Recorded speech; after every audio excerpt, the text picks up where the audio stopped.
Adem, just how did maybe this performance build on what you've been able to do since you came back from the injury? Um, I would say it just shows improvement, right? Since I've had the opportunity to be on the floor, I feel like I've been growing bit by bit every single time. Rebounding numbers, defensive presence. I would say just improvement every day.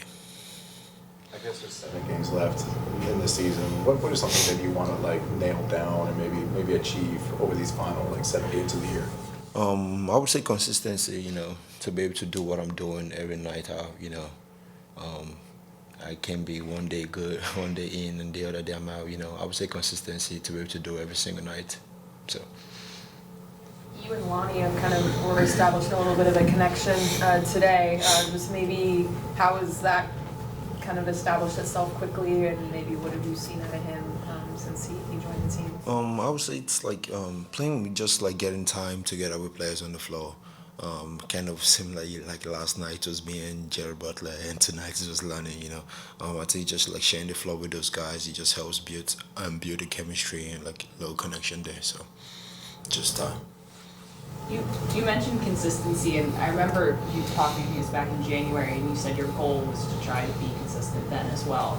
Are there any methods, anything you're doing that you feel like helps, whether it's taking care of your body, watching more film, that you feel like can help you be more consistent in your performance? Yeah, like you said, like in the beginning of season, my goals was to like gain trust from the coaches and also be consistent with it. Obviously, one of my biggest keys like watching film. I spend a lot of time with Fab, watching film. I watch film with my trainer back home. I think those are the two big key, and also your body is also important, right? You need your body to be available when they need you, right? So, watching film I think film has been the biggest for me. To be able to watch my mistakes and correct them on the fly. So. There have been so many new people coming in and out of your team the last few weeks just because of the situation. Even though you're a rookie, do you now find yourself as like somebody that guys come to like pick your brain, or just you feel like a veteran already in this type of circumstance? Yeah, it is new to me.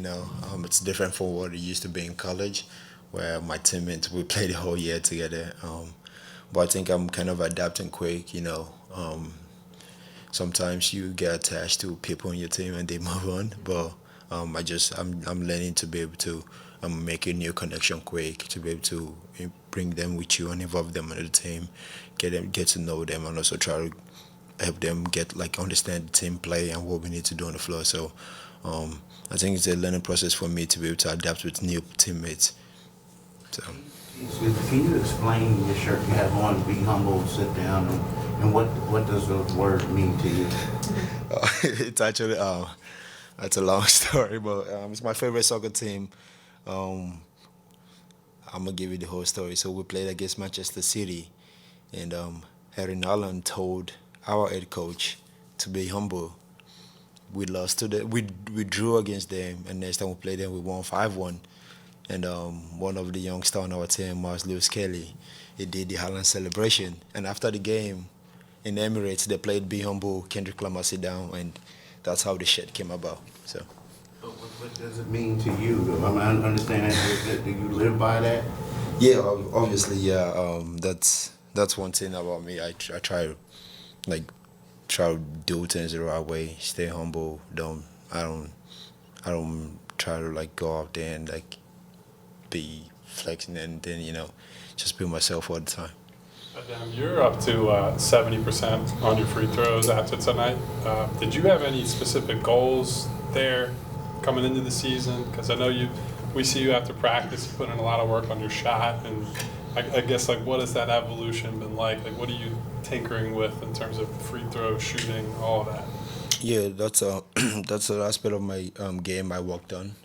Coming from college, I knew I needed to work on that and improve that. I spent a lot of time with the coaches working on my free throw, after practice, before practice, sometimes on the off days. But that was one of my goals coming into the year, and the coaching staff they spent a lot of time with me on that. So I didn't know I hit 70%, but that's big. So Lonnie mentioned that he goes back to the facility at night, that you are also always there. When you do kind of go back for another session, like what are sort of are there specific things you're wanting to work on as far as your routine every night? Is it different things? Like, I guess, what do you try to accomplish when you go to those night sessions? I think that's at this point might be a tradition for me. I've been doing that since college. I go back to the gym and at night. I just feel like it's more peaceful, more clear-minded. It's time to pay more attention to details.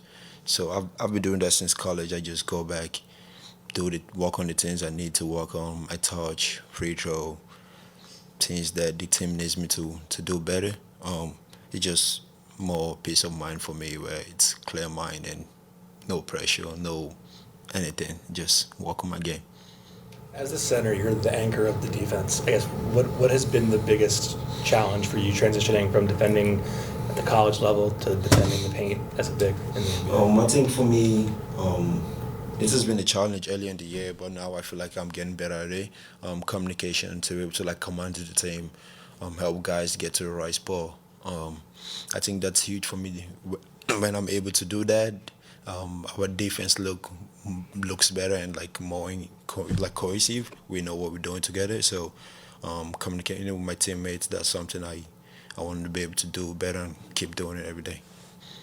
Thanks, guys. Thank you very much.